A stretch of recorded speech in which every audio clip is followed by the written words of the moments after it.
الحمد لله رب العالمين والعاقبة للمتقين ولا عدوان إلا على الظالمين ثم الصلاة والسلام على محمد عبد الله ورسوله وعلى آله وأصحابه أجمعين أما بعد أيها المسلمون عباد الله waxaynu ogsoonnahay casrigan iyo wakhtigan aynu noolnahay damaanadu qiimaha ay ku leedahay dadka dhexdooda iyo qulubtooda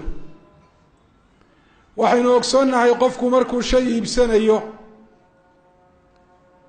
in qofka ka iibinaya cid damiinata had iyo jeer ala weydiiyo weliba uu weydiiyo damiinul maal isagoo iibsanaya baloor yar jago yar oo dhulka ilaahay ka mid a waxaynu ogsoonnahay waxyaabaha dadku ay kala iibsadaan kuwa damaanada lihi inay ka qaalisan yihiin kuwa aan damaanada lahayn oo haddii la odhaa shaygaasi wuxuu leeyahay damaanad sanada ama ka badan qofka waxaa laga yaabaa lacag badan inuu huro oo aanu ku iibsadeen haddii shaygaasi damaanadaa ka madhnaan lahaa waxaynu ogsoonnahay qofka damaanada bixinaya ee cid mucaamalo idin dhex martay kaa damiinanaya mar kastoo uu yahay mid run iyo ammaano lagu yaqaano damaanadaasi inay qiimo yeelanayso qofka la siiyeyna qalbigiisa ay kalsooni gelinayso waxaynu ogsoonnahay shayga qofka loo damaanad qaadaya hadduu yahay shay qiimo leh oo qaali oo waxtar badan damaanadaasi inay tahay mid ay dadku aada u jecel yihiin in la helana aad ay ugu farxaan bal ka warrama haddii cidda wax ku damaanad qaadaysa ee damiinka kaaga ahi uu noqdo nebi maxamed calayhi isalaatu wasalaam oo asaadiqu lmasduuq ka run mooyaane beeni afkiisa aanay ka soo bixin waxa uu sheegana ilaahay subxaana wa tacaala uu rumeeyo u dhabeeyo bal ka warrama waxaa nebi maxamed calayhi salaatu wasalaam uu damaanad qaaday haddii uu yahay jannadii bal ka waran damaanadda waxaa lagu helayaa haddii ay tahay camal la kooban oo sahlan una yasiran cidda ilaahay subxaana wa tacaala u yasiro oo qofka naftiisa kula jihaada kula dadaala mashaqo iyo culays iyo kadeed badan aan ku haynahayn wuxuu wariyay alimaamu axmed raximah llahu tacaala can cubaada ibni samit radia allahu canh can الnabiyi salى اllahu alayhi wasalam anahu qaal idminuu liya sita min anfusikum lix arrimood ii damaanad qaada buuri nebigu calayh isalaatu wasalaam inaad samaynaysaan oo weliba aada joogtaynaysaan oo dhaqan aad ka dhiganaysaan adman lakum اljanna lixda haddaad ii ballan qaadaan waxaan aniguna damiin idinka ahay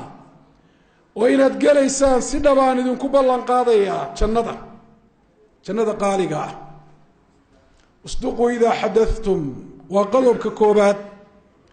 ee qofka laga helo ee naftiisa kula dadaala ee dhaqan uu u noqdo nebi maxamed calayhi salaatu wasalaam janno u damaanad qaaday haddaad hadlaysaan haddaad warramaysaan haddaad sheekaynaysaan run sheega buuhi nebi maxamed calayhi isalaatu wasalaam jannaad ku geli doontaan runtaa mar kale waa ka yidhi rasuulku calayhi salaatu wasalaam ina asidqa yahdi ila albir wa ina albira yahdi ila aljanna walaa yazaalu rajulu yasduqu wayataxara sidq xataa yuktaba cinda allahi sidiiqa qofku runta hadduu sheego runtu wanaagyada kale ayay ku hanuunisaayoo xaggooda u jiida wanaaguna qofka janna ayuu gaadhsiiya qofku ka suuli maayo inuu run sheego runta uu ku dadaalo ilaa ilaahay agtiisa laga qoro runlow oo liiska kuwa runta sheega lagu daro runta ugu muhiimsani waa ee ugu waajibsane ugu weyni waa runta ilaahay loo sheego waxbaynu ilaahay subxaana wa tacaala kula hadalnay ilma aadam oo dhan dhabarka nebi aadam buu ilaahay ka soo saaray markaasuu ku yihi alastu birabbikum rabbigiin aniguma ahay markaasay idhaahdeen haa taasi waa inay run noqoto. qofka muslimka ahi markuu leeyahay ana muslim, war buu sheegayaa, ilaahay uu sheegayo uu leeyahay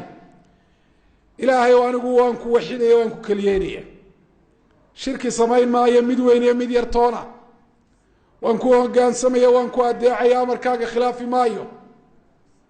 beri baan ka noqonayaa shirkiga iyo dadkiisa iyo wax kastoo aan diin ahayn oo diin laga dhigo. haddii taa uu ka dhab sheegi waayo ka warramo gaalnimo u qarsoon tahay. waa munaafiqkaasi yaquuluuna biafwaahi maa laysa fii quluubihim. ka warrama hadduu iimaanku qalbigiisa ku yar yahay oo camalkiisa iyo dhaqankiisa islaamnimada uu sheeganaya aanay ka muuqan. runtu maaha un dadka markaad u sheekaynayso ama aada u warramayso wax xaqiiqada waafaqsan inaad sheegto, waa mid runta ka mida taas. laakiin runta u weyne u waajibsani waa sidqu maca allah, waa inaad ilaahay subxaana watacaala run aad kula hadasho. dadka kale waad siiri kartaa inay kula gaadhaba haddaad been u sheegto, laakiin ilaahay marka aad beenta sheegaysaa buu ku ogyahay inaad been sheegayso. wa awfuu idaa wacadtum, markaad cid wuxu yaboohdaan ee arrin samayntii iyo fulintii aada ballan qaadaan oofiya buuhi nebigu calayhi isalaatu wasalaam. jannada ayaad geli doontaan. runta iyo alwafaau bilwacdi labaduba sifaadka muuminiinta mutaqiinta bay ka mid yihiin. in laga tago oo lagu sifoobo waxaa ka soo horjeedaana waa min sifaati lmunaafiqiin. waidaa wacada akhlafa ayuu uhi nebigu calayhi isalaatu wasalaam. markuu wax ballan qaaday inuu fulinayo ballanqaadkiisii buu baajiyaa. wa adduu ida tumintum, waa qodobka saddexaade jannada lagu gelaayo. wixii laydinku aaminana ammaanadaasi guda buu ihi rasuulku calayhi isalaatu wasalaam. ammaanada u weynina waa takaaliifta iyo farallada ilaahay uu ina saaray. inaa caradna alamaanata cala asamaawaati waalardi waaljibaal faabayna an yaxmilnaha waashfaqna minha waxamalaha alinsaan inahu kana daluuman jahuula. ammaanada aayaddaa lagu sheegay ee ilaahay subxaana wa tacaala u bandhigay samooyinka iyo dhulalka iyo buuraha inaga aadka inooga awoodiyo xooga badan ee ay ka cudur daarteen ee ay ka baqeen, waa waajibaadka layna saaray. cidda dhabarka u ridatee qaadatayna waa insaanka, jahligiisa iyo dulmigiisu ay badan yihiin. salaada ilaahay kugu faral yeelay waa ammaano, soomku waa ammaano, sekada kugu waajibtay waa ammaano, wax kastoo ilaahay kugu faral yeelayna waa ammaano. wixii dadku ay kuu dhiibteen ay kugu aamineenna waa ammaano. ammaanada diineed baana u qaalisan, dadku inay diintooda kugu aaminaan oo adiga ay wax ku weydiiyaan ama ay isleeyihin wanaag buu samaynaya, adiga ay kugu dayanayaan. war ammaanada oofiya buui guda buuhi nebigu calayhi isalaatu wasalaam. addi lamaanata ilaa man i'tamanaka walaa takun man khaanak. qofkii ku aaminay diin iyo adduunya wuxuu kugu aaminayba u gud, ka ku khiyaameeyana ha khiyaamayn. khiyaanadu sideeday u xun tahay. waxfaduu furuujakum, cawradiina xumaan ka ilaaliya buuhi nebigu calayhi isalaatu wasalaam. zinada iyo fawaaxishta iska ilaaliya, rag iyo dumarba, yar yar iyo waaweynba. waa faaxisho, waa dembi aada u fool xun, waa mid dadka cirdigooda iyo nasabkooda iyo sharaftoodaba dhaawacaysa oo baabiinaysa. sida lagu ilaalinayaana waa in laga fogaado wax kasta oo sababi kara inuu qofku xumaantaasi u ku dhaco. waa inuu iska ilaaliyo gacanqaadka dumarka maxram iyo zawje midna baanu ahayn.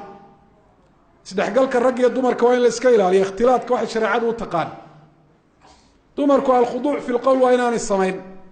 hadal dabacsan oo quluubta dadka ragga iimaankoodu daciifka yahay xumaan ugu yeedhayo ugu baaqayo waa inaanay ku hadal. gabadhu bilaa maxram waa inaanay safrin. ninku waa inaanu gabadh aan maxram iyo zawjatoona u ahayn meel waa inaanu kula gooni noqon. heesaha dhegaysigooda waa in la iska ilaaliyo. waa beriidu zina, waa dhambaalka ay zinadu iska soo horaysiiso.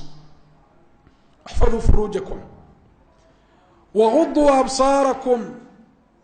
وأرنك أفراد شناد indhihiina laaba buu rasuulku calayhi salaatu wasalaam rag iyo dumarba indhaha maxaa laga laabaya indhaha waxaa laga laabayaa wax kastoo eegistiisa iyo daawashadiisa laynaga xaaraantimeeyey dumarku waa inay ragga indhaha ka laabaan ragguna waa inay dumarka indhaha ka laabaan qul lilmu'miniina yaguduu min absaarihim wayaxfaduu furuujahum ragga mu'miniinta waxaad ku tidhaahdaa indhihiina laaba cawradiinana xumaan ka ilaaliya labadaas saasaa loo xidhiidhiyey waayo indhahoo la laabaa waxay qofka ku caawinaysaa xumaanta inuu iska ilaaliyo indhahoo hoggaanka loo sii daayaana waa waddada xumaanta loo maro waqul lilmu'minaati yaqdudna min absaarihin wayaxfadna furuujahun dumarkii mu'minaadkaana iyagana sidaasaa lagu yidhi mid mubaashiroo toosa oo qofkii eegmadiisu ay xaaraanta ka ahayd oo nool uu daawanayo looma ogolo indhihiisa waa inuu ka laabo sawiradiina waa la mid ilaahay baynu subxaana wa tacaala weydiisanaynaa an yuciinana calى hadihi اlأmuur wa amhaaliha mima yakunu sababa lidukhuuli اljanة wالnajaati min الnar aqulu qawlii hada واstagfir اllaha lii walakum alxamdu lilahi rabi اlcaalamiin ثuma الصalaaةu والsalaam عlى rasuuli الlah وعlى آlihi وأصxaabihi أجmaعiin ayuha اlmuslimuuna cibaad allah arrinka lixaada u dambeeya wuxu uhi nabigu wakufuu aydiyakum gacmihiina haysta oo ka haysta wax kasta oo gacmaha inaad ku samaysaan laydinka xaaraantimey qof ha ku dilina ha ku dulmiina xoolihiisa ha ku qaadanina waxa ku xadina waxa ku dhicina gacmihiina ha ku qorina gacmihiina wax xaaraana oo ilaahay subxaana wa tacaala ka cadhaysiinaya ha ku taabanina cid taabashadooda aan laydin ogolayn almuslimu man salima almuslimuuna min lisaani wayadi muslimka islaamnimadiisu ay dhamayska tiran tahay waa ka carabkiisa iyo gacantiisaba muslimiintu ay ka nabad galaan oo aan ku dulmi ahayn oo xaqdarra aan waxba kaga sheegahayn xaqdarrana aan dhibaato ugu geysanahayn lixdaasi arrimood haddaan ku soo celiyo ta koowaad waxay tahay qofku runta inuu ku dadaalo ta labaad wuxuu ballan qaaday inuu oofiyo ta saddexaad wixii lagu aaminay inuu ammaanadaasi ilaaliyo u gudo ta afraad cawradiisa inuu xumaan ka ilaaliyo wax kasta oo xumaanta u sababi karo gaadhsiin kara inuu ka dheeraado ta shanaad waa inuu indhihiisa ka laabo waxaanu ilaahay u ogolayn eegistiisa iyo daawashadiisa ta lixaadna waa inaanu gacmihiisa ku samayn ku taaban ku qaban wax ilaahay subxaana wa tacaala uu ka xaaraam yeelay lixdaa arrimood qofka laga helo nebi maxamed calayhi salaatu wasalaam janna ayuu u damaanad qaaday aadna way u sahlayiin cidda ilaahay u yasiro waa u yasiran yihin waxaana laga yaabaa haddii marka hore aada ku ibtilaysanta aad ku imtixaaman tahay lixdaa tilmaamood kuwa ka soo horjeeda ee xunxun inaad naftaada ka jarto oo sifaadka naftaada aada u yeeshaa inay kaaga baahato sabir inaad naftaada xumaantaa ka sabir siiso wanaagana ku sabir siiso iyo jihaad naftaada inaad la dadaasho wanaagga aad kula dadaasho marka dambe naftu way la qabsan doontaa ilaahay baana khayrkaa iyo kuwa la midkaaba kuu fududayn doona sida ilaahay u ballan qaaday addoomihiisa naftooda la jihaaday والذين جاهدوا فينا لنهدينهم سبلنا وإن الله لمع المحسنين إلهي بين سبحانه وتعالى ويديسنينا أن يعيننا على أنفسنا وأن يقينا من شرها وأن يغفر لنا ولآبائنا وأمهاتنا وللمسلمين والمسلمات اللهم صل على نبينا محمد وعلى آل نبينا محمد كما صليت على إبراهيم وعلى آل إبراهيم وبارك على محمد وعلى آل محمد كما باركت على إبراهيم وعلى آل إبراهيم في العالمين إنك حميد مجيد